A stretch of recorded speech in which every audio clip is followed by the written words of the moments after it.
Get out of my garage right now. Ashley's voice cut through the air like a blade. I stood there holding my wrench, the one I'd used for 30 years building everything I owned. She was in my workshop, using my tools, my workbench, acting like she owned the place. But the worst part? My own son Brandon came running into the garage, and instead of defending his father, he started clapping. Actually clapping like he was watching some show. That's right, honey. Finally, someone put him into his... He didn't get to finish because something inside me snapped. Or maybe it finally woke up. My name is Rick Morrison. I'm 58 years old, and for the past 2.5 years, I've been living a nightmare in my own home. Let me tell you how I got to that moment of complete humiliation in my own garage. When Brandon first brought Ashley home 7 years ago, I thought my boy had found someone special. She was 26 then, pretty, confident, real confident, too confident I'd say now. At our first dinner, she barely looked. At me. Just focused on Brandon, touching his arm constantly, laughing too loud at jokes that weren't even funny. I figured she was nervous. Give her time, I told myself. Boy, was I wrong. They got married 6 years ago. Nice ceremony that I helped pay for, though Ashley told everyone her parents covered everything. I remember sitting at some back table with distant relatives while she and Brandon acted like I didn't exist. I went home that night and had a good cry, but I dried my tears quick. Their day, not mine. After the wedding, they got their own apartment. Lasted exactly 8 months before Brandon showed up at my door with suitcases and that sheepish look he'd had since he was a kid needing something. Dad, it's just temporary, he said, until we get back on our feet. Ashley's looking for better opportunities, and I'm waiting on this big promotion. I had a 3-bedroom house, too big for just me since losing my Sarah 8 years back. Of course, son, I said, this will always be your home. If I'd known temporary meant 2.5 years of hell, I might have thought twice. The first few months weren't too bad. Ashley worked at some marketing company downtown. Brandon had his consulting gig, always on his laptop, always stressed about the next client. I kept to my routine, worked my construction jobs, spent evenings in my garage workshop, kept the house running like always. But things started changing. First came the little comments. Rick, could you maybe not use power tools so early? Ashley needs her sleep. Rick, you're tracking mud through the house again. Rick, maybe it's time to update this old furniture. Looks like something from the 80s. I put up with it because I love my son and wanted his marriage to work. Because I'd been taught that a good father always sacrifices for his family. But Ashley wasn't family, even if she had my last name now. 6 months in, Ashley quit her job. I'm burned out, she told Brandon. I need time to find my passion. That break lasted 18 months, and counting. 18 months of watching her on my couch, scrolling through social media while I cleaned around her like some kind of maid. And Brandon? He just supported everything she did. Dad, Ashley's going through a tough transition, he'd say. She's trying to find herself.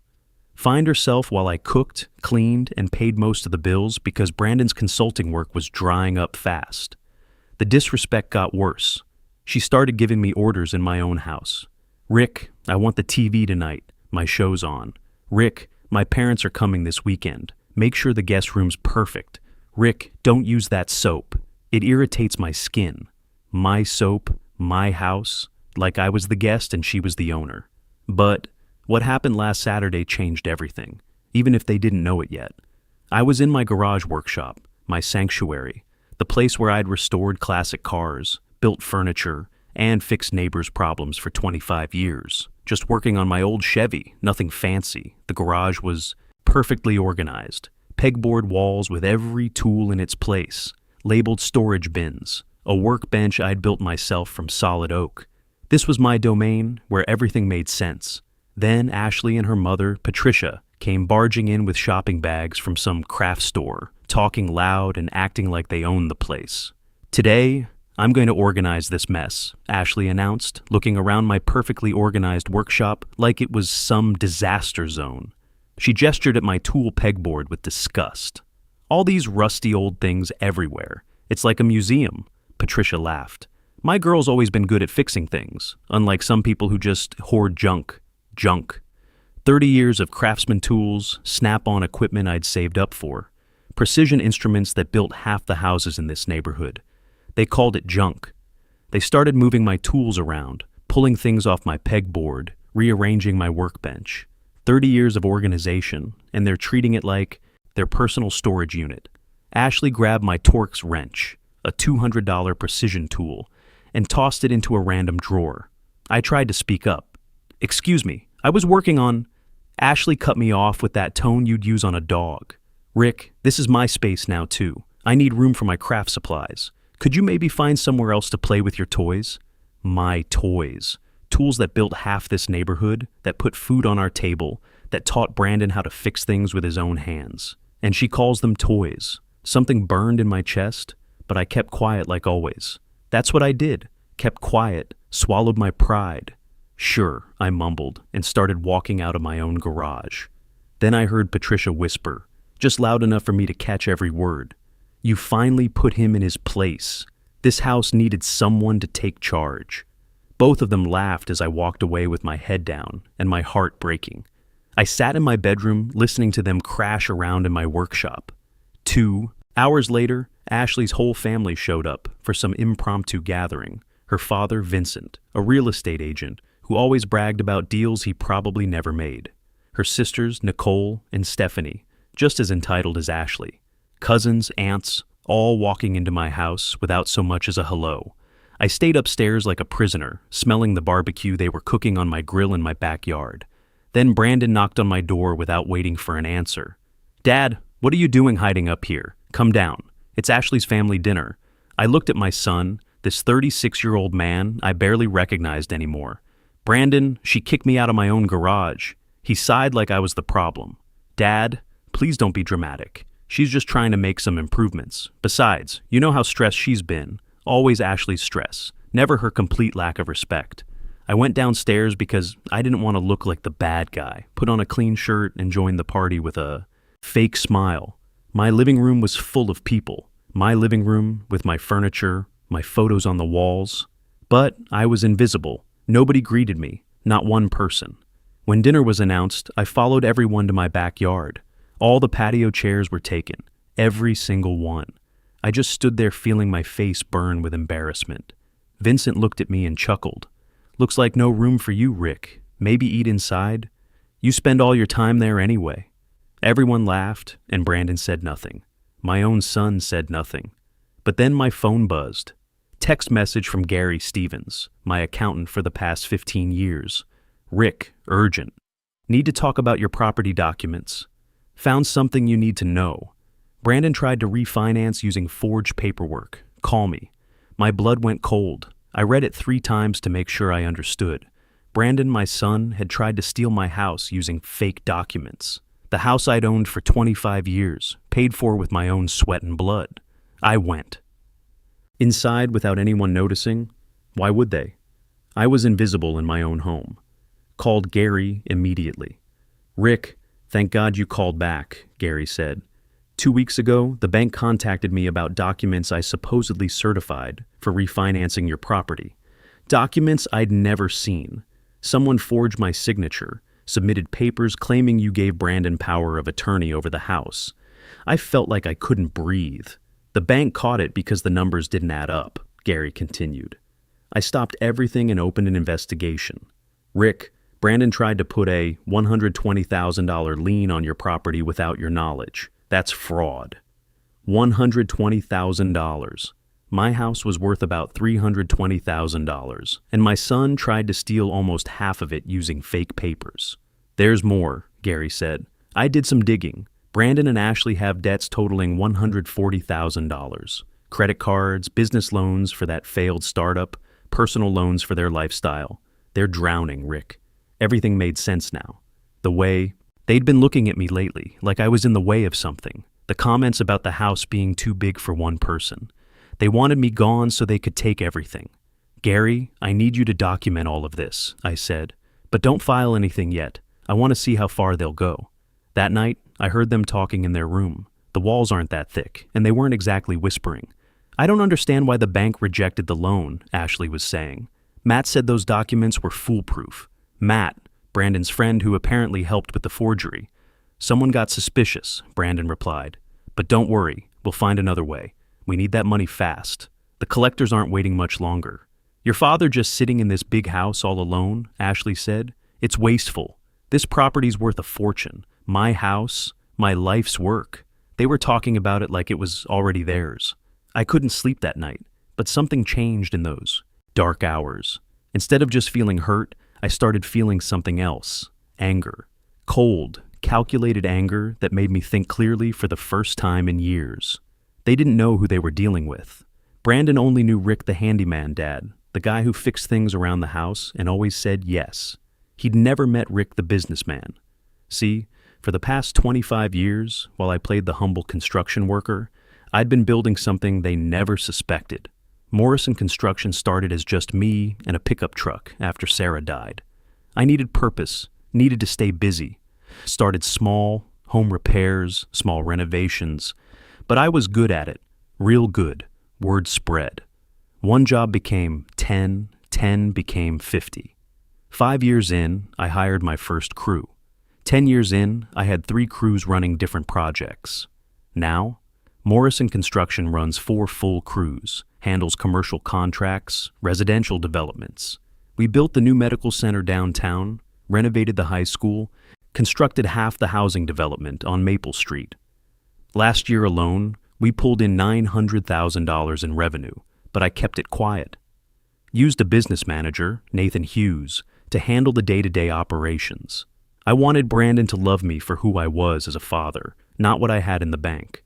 My total assets, $1.4 million, the house they wanted to steal, 2 rental properties bringing in $2,200 a month, business equipment worth $180,000, and investment accounts Gary managed for me. All hidden while my son planned to put me in a nursing home and take my simple house. Sunday morning, I went downstairs early. The place was still trash from their party, but for the first time in years, I didn't clean it up. Let it sit exactly how they left it. Brandon came down around 11, expecting everything to be spotless as usual. He stopped short, seeing the mess. "Dad, aren't you going to clean this up?" I looked him dead in the eye. "No," I said simply. "Ashley's family made the mess. Ashley can clean. His face changed. Surprise, then annoyance. "Dad, don't start with your attitude. You know Ashley's been stressed." I walked away without answering. That was the beginning of my plan. Over the next week, I made some calls. Gary put extra protection on all my assets. They couldn't touch anything without triggering alerts. I also had a security company install discrete cameras throughout the house. If they were going to try something, I wanted evidence. The cameras proved useful real quick. 2 days later, I caught Brandon and Ashley talking to some guy in a suit in my living room. From my phone, I watched and listened. The appraisal came back at $325,000, the guy was saying. "With the right paperwork, we can move fast on this." "How long?" Ashley asked. 2 weeks, but I need $5,000 up front for the documentation fees. Brandon nodded. "I'll get it." They shook hands. My son had just agreed to sell my house out from under me, again. I saved the recording and sent it to Gary with a message, "Time to move." Gary called within minutes. "Rick, this is enough for fraud charges, multiple counts. You want me to call the police?" "Not yet," I said. "I want them to hang themselves completely first." The next few days were the hardest of my life, acting normal while they planned my destruction.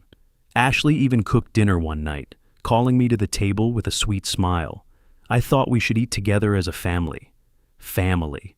The word meant nothing coming from her. Brandon brought me coffee one morning, trying to butter me up.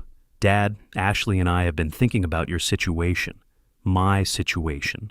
Like I was a problem to be solved. This house is getting too much for you to handle alone," he continued. "We found some really nice assisted living places. You'd have people your age, activities, medical care right there." "And where would you live?" I asked, though I knew the answer. "Well, we could take over the house payments, help you out that way. Maybe buy it from you at a fair price so you'd have money for the facility. Fair price. They wanted to steal my $320,000 house and stick me in a home." "I'll think about it," I said, watching his face light up. That night, I heard them celebrating in their room, celebrating what they thought was my surrender. Thursday evening, Ashley announced they were hosting a family barbecue on Saturday. "Vincent wants to get everyone together," she said. "Big announcement to make." I knew exactly what announcement they were planning. Friday afternoon, I called Gary. Bring everything, documents, recordings, the whole file. It's time. Saturday morning came too fast and too slow at the same time. I got up early, made my coffee, and sat in my garage workshop looking at everything I'd built. The workbench where I'd taught Brandon to use tools when he was 8. The pegboard where every tool had its place. The corner where I'd restored my '67 Mustang, working nights and weekends for 2 years until it purred like a kitten. This was my sanctuary, my proof that I was more than just some old man taking up space. The barbecue started at 2 p.m. Ashley's whole family showed up. Vincent, Patricia, the sisters, cousins, even some neighbors Ashley had invited to witness what she thought would be my humiliation. All dressed up like it was some celebration. Brandon was manning my grill, playing the perfect host in my backyard, using my charcoal, my tools, my everything. I watched from the kitchen window as Ashley played queen of the castle, directing people where to sit, what to drink, how to enjoy themselves in my space. She'd set up tables on my back deck, hung lights I'd never seen before, even put out flowers in pots I didn't recognize, like she was already the lady of the house. Around 4 p.m., Vincent tapped his beer bottle to get everyone's attention. The whole crowd gathered around the deck, maybe 20 people total. Vincent was grinning like he'd won the lottery. "Family and friends," he started, his voice carrying that fake sincerity he used when selling houses. "I want to make an important announcement about Rick's future." Here it came, my own execution in front of an audience. As you all know, Rick's been struggling with this big house, and Brandon and Ashley have stepped up to help. Rick's decided to downsize to a nice senior community where he'll have the care and companionship he needs. Murmurs of sympathy from the crowd. A few people nodded like this was such a wise, caring decision. And Brandon will be taking over the family home, keeping it in the Morrison name where it belongs. Applause. They were applauding my supposed eviction from my own house, my own life. Brandon stood up, taking Ashley's hand. His face was flushed with what looked like pride, but I knew was really relief that his financial problems were about to disappear. Thanks, everyone. It means a lot to have family support during transitions like this. He looked directly at me, standing alone by the back door. "Dad, do. You want to say something?" Every eye in that backyard turned to me. Ashley was smiling that fake smile she put on when she wanted something. Vincent looked pleased with himself. Patricia had her phone out, probably planning to record my grateful speech about how wonderful this all was. Instead, I stepped forward. "Actually, there's something you all need to know." The yard went quiet. Brandon's confident expression flickered. "This house isn't being sold," I said clearly, my voice carrying to every corner of the deck. "Because this house doesn't belong to Brandon. It's mine. It's been in my name for 25 years. Confused murmurs rippled through the crowd. Vincent's smile faded. "Well, of course it's technically in your name, but Brandon's your son." "And there's something else none of you know," I interrupted. I pulled out my phone and called Gary. "You can come in now." The side gate opened and Gary walked into the backyard carrying his leather briefcase. The confusion was visible on every face. Ashley's color drained. Brandon looked like he'd seen a ghost. "This is Gary Stevens, my accountant and legal advisor," I announced. Gary walked up to the deck and set his case on one of Ashley's fancy tables, right next to her flower arrangements. "For the past 25 years, I continued. While you all treated me like some burden, I was building something." Gary opened his briefcase and started pulling out documents, financial statements, property deeds, business licenses, all with my name on them, Morrison Construction. Maybe you've seen our signs around town. I saw Ashley's sister Nicole gasp. Morrison Construction had built the medical center where she worked. 4 crews, commercial contracts, residential developments. All mine. I pointed to the documents Gary was laying out. "These are the financial statements. Last year's revenue, $900,000. The silence was complete. You could hear the neighbor's air conditioner humming 2 houses down. "My total net worth," I said, letting each word sink in, "is $1.4 million. Ashley dropped her drink. The plastic cup hit the concrete deck with a hollow sound that seemed to echo forever. "Impossible," Vincent muttered. "You're just a handyman." "I was a handyman to you because none of you ever bothered to really know me," I replied. "You saw work clothes and old trucks and assumed I was nothing." I looked directly at Brandon. "Including you, son. Gary spoke up. I also have evidence of attempted fraud. He pulled out a different folder. Brandon attempted to refinance this property twice using forged documents. We have recordings of him planning to sell the house without his father's knowledge. I took out my phone and played the recording from earlier in the week. Brandon and Ashley plotting with their accomplice, clear as day. Brandon's voice talking about getting $5,000 for documentation fees. Ashley asking about timelines. All of it captured in perfect digital clarity. Brandon's face went white as a sheet. Ashley started crying, but not from shame, from panic. Pure, desperate panic. I could have you both arrested right now, I said. Fraud, forgery, conspiracy. Gary's already spoken with the police. They're ready to move. Nobody moved, nobody spoke.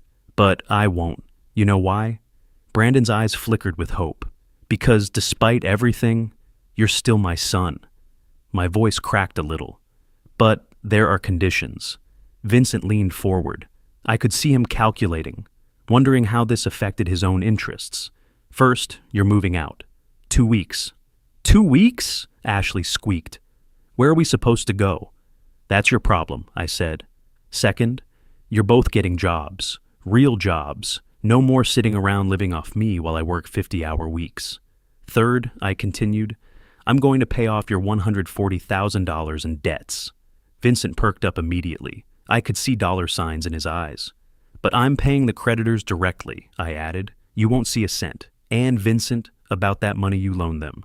I'll pay that too, but without the interest you were charging your own daughter. His face fell hard. Fourth, Brandon, you're going to therapy. Both of you. Learn how to be responsible adults instead of overgrown children expecting handouts. And fifth, my voice turned ice cold. If you ever lie to me again, steal from me again, or disrespect me again, I'll cut you off completely. No second chances. Brandon nodded frantically. Yes, Dad. Whatever you say, I promise. Promises are cheap, son. Actions matter now. Gary packed up his documents. The party was over, and everyone knew it. Ashley's family started making excuses and leaving. The neighbors found reasons to head home. Within 20 minutes, it was just me, Brandon, Ashley, and Gary standing on my deck. We'll start looking for apartments tomorrow, Brandon said quietly. See that you do. 2 weeks later, Brandon and Ashley moved into a small apartment across town. Nothing fancy.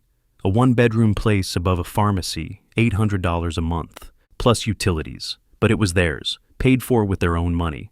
Brandon found work with a local marketing firm. Entry-level, half what he used to make, but honest work. Ashley got a job at a restaurant downtown, waiting tables for the first time in her life. It's been 8 months now. Brandon calls me every week, not to ask for money, but just to talk. Real conversations about life, about responsibility, about becoming a man he can be proud of. He's still in therapy, still learning how to budget, still figuring out how to live within his means. I didn't understand what you sacrificed for me, he told me last month. Working all those years, building your business, and I just assumed it was easy. I thought you owed me everything because I was your son. Ashley's taken longer to come around. For months, she barely spoke to me, except for forced politeness when she picked up Brandon. But last month, something changed. She brought me a birthday cake, store-bought, nothing fancy, but she brought it herself. I was jealous, she admitted as we sat in my living room. Jealous of how much Brandon loved and respected you. I wanted to be the most important person in his life, and I thought tearing you down would build me up. She looked around the room, at the family photos, the furniture I'd had for decades, the life I'd built. I never saw what you really were. I only saw what I thought you weren't. It wasn't much, but it was honest. A start. Last weekend, Brandon came over to help me with some work in the garage. We spent the afternoon organizing my tools, cleaning the workbench, talking about the projects I had coming up. For the first time in years, it felt like my son was actually there with me, not just physically, but mentally. Can you teach me how to use the table saw properly? He asked. I want to build Ashley a bookshelf for her birthday. I looked at him, really looked at him, and saw something I hadn't seen in years. Humility, respect, maybe even a little of the boy I'd raised. Sure, son, but we're going to do it right. Safety first, precision second, speed never. He smiled. Just like you always told me. That's right. I'm not saying we're one big happy family now. Trust takes time to rebuild, and respect has to be earned back day by day. But for the first time in years, when I walk into my garage workshop, it feels like mine again. My tools are where I left them. My workbench is organized the way I like it. And when I fire up my old Chevy on Sunday mornings and the engine purrs like it should, I remember who I really am. Not just Rick the handyman dad, but Rick Morrison, the man who built something from nothing and protected it when it mattered most. Sometimes the people you love most will test you the hardest, but knowing your worth and standing up for it, that's not selfish. That's survival. That's dignity. And sometimes it's the only way to save the people you love from themselves. Sometimes the greatest gift you can give. Someone isn't solving their problems, but allowing them to face the consequences of their choices and grow through the struggle. Real wealth isn't measured by what you own, but by the respect you command and the legacy you leave. And both of those can only be built through character, not inherited through blood.